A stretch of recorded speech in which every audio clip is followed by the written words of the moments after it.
President.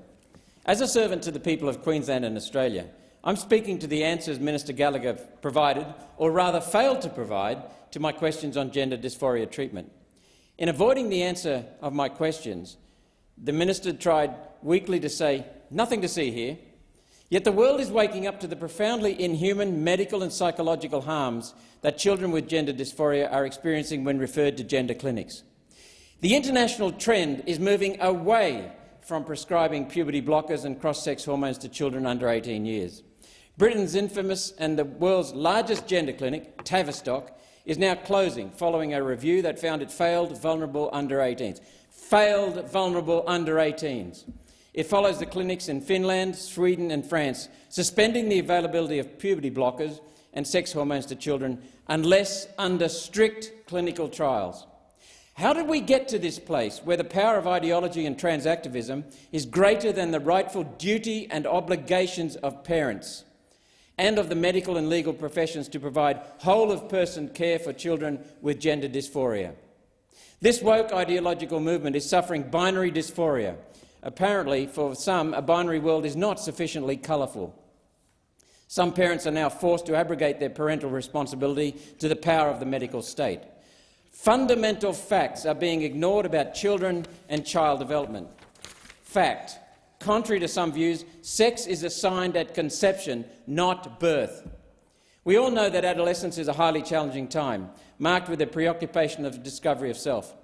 It's okay that a percentage of both genders don't conform to traditional stereotypes. This doesn't need correcting through irreversible medical treatments. Ideologically driven activists have intimidated the medical profession into silence and compliance with the affirmation model, rather than making a stand for our children who are in distress during adolescence and need holistic or whole-of-person care. When puberty blockers are administered, we know that a child firstly cannot develop fertility, as the latter stages of puberty do that, and secondly will not have full sexual function. Essentially, this child's body becomes frozen in the early stages of puberty, with testosterone or estrogen treatment adulterating the child and committing children to a lifetime of hormones and drugs. It's unknown what effect puberty blockers have on brain development, and only now is the Royal Children's Hospital in Melbourne conducting research in this area. Too bad for all those children who have already passed through and those currently receiving treatment. Endocrinologists traditionally treated diseases, yet in gender clinics they take perfectly healthy children with no diseases, inject them with puberty blockers to suppress normal hormone levels to treat not an endocrine disease, but the mental distress the child is experiencing. How has this gone unchecked for so long? Why are these medical professionals not subject to disciplinary action for deliberately harming our children? What are our governments doing while this is going on? Endocrinologists know the importance of puberty to the full development of a healthy human being. Today, gender clinics give medical professionals a licence to offer up puberty as an option for children. The transgender lens has compromised the full care of our children. Gender clinics in Australia need to close and follow the lead of the Tavistock Clinic of anchoring the whole-of-person care back to localised clinics within the mental health system. Our children are making decisions that they can't possibly understand, decisions with lifelong consequences. They are being sterilised and denied full sexual function, and their brain development is likely compromised. They are being made sick when they are not physically sick. They are being denied the therapeutic support they need to help them with their distress.